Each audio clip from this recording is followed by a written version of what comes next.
Aí falando do último vídeo, né, que eu tinha falado para vocês, as leis abolicionistas, né, é um vídeo que vai durar pouco tempo, mais curtinho. Essas leis abolicionistas, né, quais são elas? É a Lei Barbacena, a Lei Eusébio de Queiroz, a abolição dos escravos aptos ao serviço militar, Lei Visconde do Rio Branco, Lei Saraiva-Cotegipe e Lei Áurea. As leis de libertação dos escravos não impediam a continuidade do preconceito racial e a falta de políticas que inserissem a população liberta, tanto pela resistência quanto pelas leis, na sociedade como cidadãos plenos. O que está dizendo ali? Está dizendo que as leis abolicionistas, elas previram a liberdade dos negros, mas elas não previram a inserção desses negros na sociedade. Elas não previram, por exemplo, o direito deles, nenhum direito, tá? Direito à educação, direito à saúde, direito ao trabalho. Então, não havia nenhuma previsão dessas leis, aliás, nesse sentido, nas leis que foram criadas. Simplesmente falava-se somente sobre a liberdade desses negros, ou libertação. Tá? Sendo que o negro, ele sofria não somente com a escravidão, mas ele sofria com a questão do racismo. Era considerado um ser inferior. Então, como esse negro vai sobreviver depois de liberto? Esse era um dos também grandes questionamentos do século XIX. Agora vamos para as leis abolicionistas. Quais são elas? 1831 é a Lei Barbacena, que eu falei para vocês, que é aquela lei que não pegou no Brasil, que previa a abolição do tráfico de escravos no Brasil, mas era uma lei só para inglês ver. O que significa isso? Era uma lei que estava no papel, mas na prática não funcionava. O tráfico continuava até bem intenso, tá? Em 1850, a Lei Eusébio de Queiroz, que a gente já falou sobre isso, que proibiu o tráfico de escravos para o Brasil. Essa lei sim pegou, tá? Essa lei funcionou aí a partir de 1850. Os negros já não vinham mais da África para o Brasil, tá? Em 1866, a abolição para os escravos aptos para o serviço militar. São aqueles escravos que lutaram na Guerra do Paraguai e, ao sobreviver e retornar, eles conseguiram a sua liberdade. Isso aí foi respeitado, tá? Isso aí foi cumprido. Em 1871, diante de tanta pressão, né, dentro do Brasil, dos abolicionistas, para acabar com a escravidão, foi criada uma lei que a gente considera uma vergonha mesmo, tá? Que é a Lei Visconde do Rio Branco, que é chamada mais conhecida popularmente como a Lei do Ventre Livre. Ela libertava os filhos dos escravos nascidos a partir da lei. Por que eu disse que é uma vergonha? Porque um bebê não consegue sobreviver sozinho, né? Precisa da mãe. Bom, esse bebê vai ter que ficar sob os cuidados da mãe até uns 7 anos, 8 anos de idade. Aos 7 anos de idade, 8 anos de idade, o senhor, se quisesse se ver livre dessa criança, ele pedia uma indenização ao governo, a lei previa isso, ele pedia uma indenização ao governo pelo valor de quanto essa criança valeria, do gasto que ele teve com essa criança até os 7, 8 anos de idade. E depois ele tornava essa criança livre. Essa criança ia poder continuar vivendo, obviamente, de perto da sua mãe, mas seria considerado uma pessoa livre. Ou ele tinha uma outra opção, o que a maioria dos senhores preferiam, é que ele podia requisitar como pagamento de indenização o trabalho dessa criança até os 21 anos de idade, tá? Até ele se tornar um adulto. Então, na prática, essa lei só iria funcionar para essa criança depois que ela tivesse com 21 anos de idade, tá? Por isso, 1871 mais 21 anos dá 1892. Aí já tinha acontecido a Lei Áurea, tá? Em 1885 foi criada outra lei conhecida como a Vergonha Nacional, que era a Lei Saraiva-Cotegipe, mais conhecida como a Lei dos Sexagenários. Nessa lei, ela libertava os escravos a partir dos 65 anos de idade. Por que ela é considerada uma lei da gargalhada nacional, porque ela foi considerada pelos abolicionistas como uma lei que beneficiava só os senhores, né? O escravo, gente, chegar aos 60 anos de idade já era uma coisa, um grande feito da parte dele, né? Ele chegar com saúde era mais raro ainda, porque o escravo ele levava uma vida muito dura, uma alimentação fraca, né? Era uma vida de intenso trabalho e de castigos corporais constantes. Então, ele chegar aos 60 anos era muito difícil. E se ele chegasse, ele não chegava com saúde, ou seja, ele não conseguia mais trabalhar, podia matar ele de espancado, que ele não conseguiria trabalhar mesmo sendo espancado, tá? Mesmo sendo punido por isso. Uma questão de saúde, ele não teria. Então, ele virava um peso morto para o senhor. E aí vem essa lei do sexagenário e diz, o negro que chegar aos 65 anos, ele terá que trabalhar mais 3 anos para o seu senhor para pagar uma indenização pela sua liberdade. O cara que já trabalhou a vida inteira teria que pagar mais 3 anos pela sua liberdade. E ele, depois de liberto, ele não poderia sair do município em que ele estava por 5 anos. Ele tinha que ficar morando naquele município por mais 5 anos. E um outro detalhe, ele tinha que trabalhar, ele tinha que arrumar um trabalho, se ele não podia ficar sem trabalho, senão ele seria punido, tá? Então, era uma lei que beneficiava por completo o senhor, e o negro, ele ficava numa situação de até prejudicial, né? Porque antes, como escravo, ele tinha que dar satisfação. Agora ele está livre, mas não pode sair, tem que arrumar trabalho. Sem saúde, quem daria trabalho para ele? Se ele não encontra trabalho, a culpa é dele, tá? Então, esse tipo de lei era muito criticado pelos abolicionistas. Até que chega 1888, Dom Pedro II não estava no Brasil, ele estava bem adoentado, estava se tratando na Europa, e a filha dele, a princesa Isabel, a futura herdeira do trono, ela estava no comando da nação. Dizem que ela era bem a favor da abolição, tá? Ela tinha grandes amigos abolicionistas, e esse pessoal, que eram grandes amigos dela, sempre discutiam com ela a questão da abolição da escravidão. E quando o pai se afastou, né, que o Dom Pedro ele era também a favor do abolicionismo, mas ele não tomava atitudes, porque uma das bases de sustentação do governo dele era o apoio dos cafeicultores senhores de escravos. Então, ele não ousava ir contra os interesses desses poderosos, tá?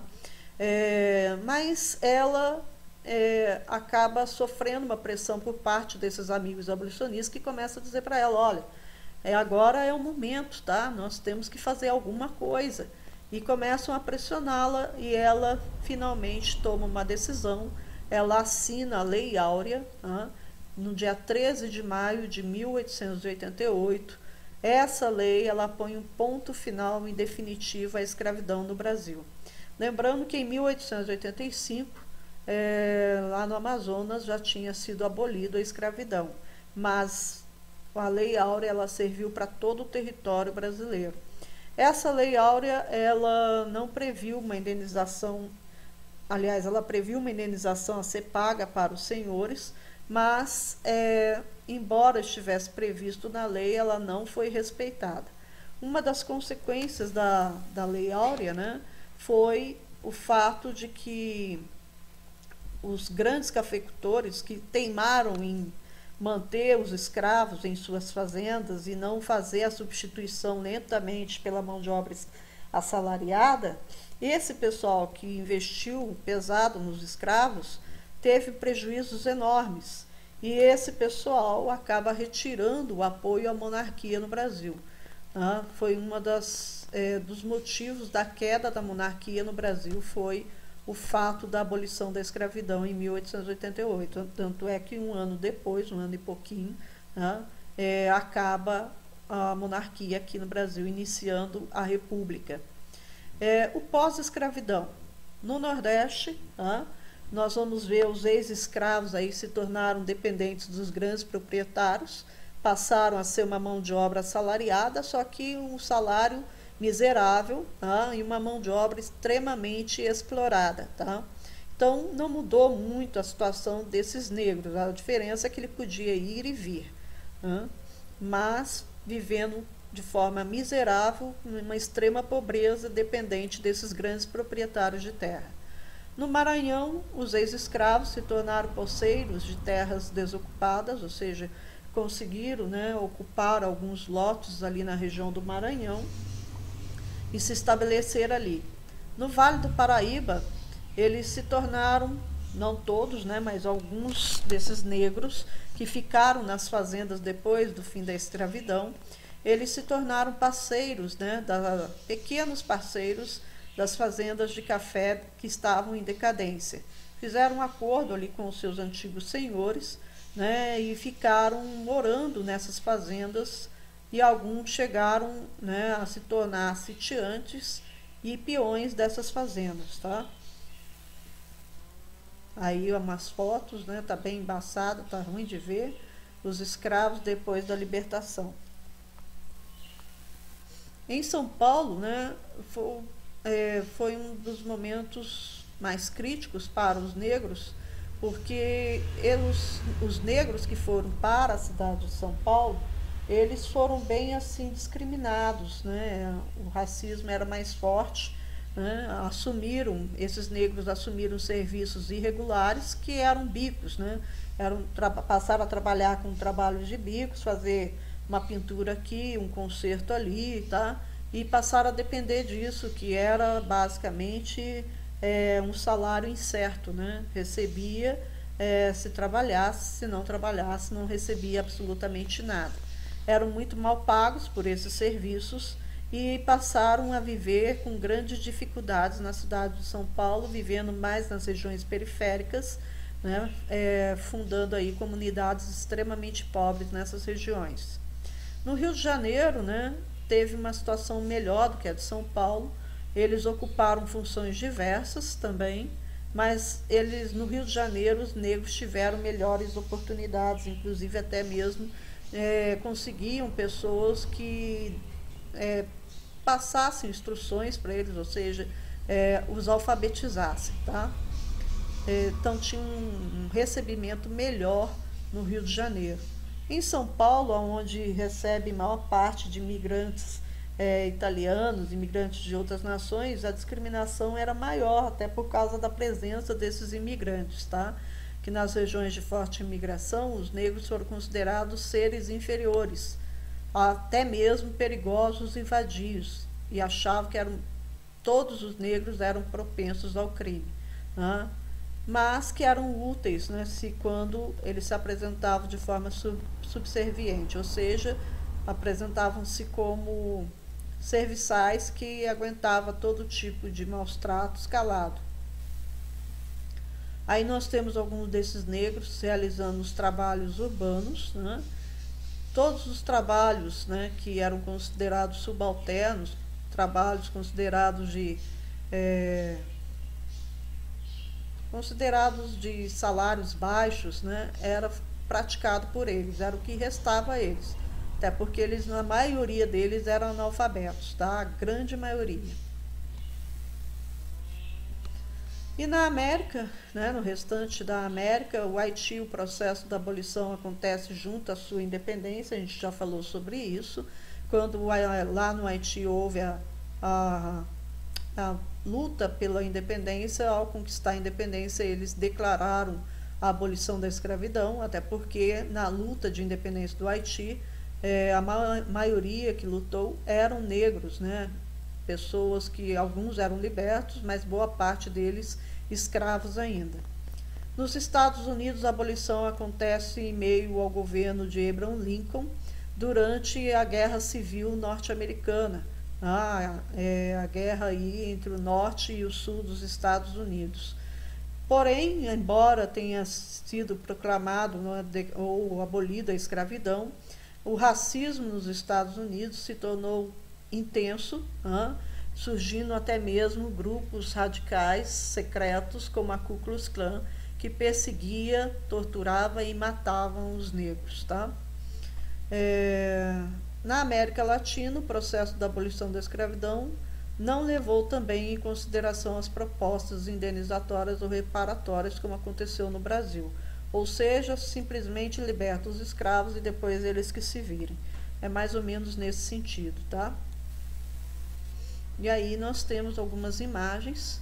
Aqui os negros, né, no sul dos Estados Unidos, morando no que eles chamavam, o que era para eles uma casa, que eram esses barracões de madeira, né, com toda a família.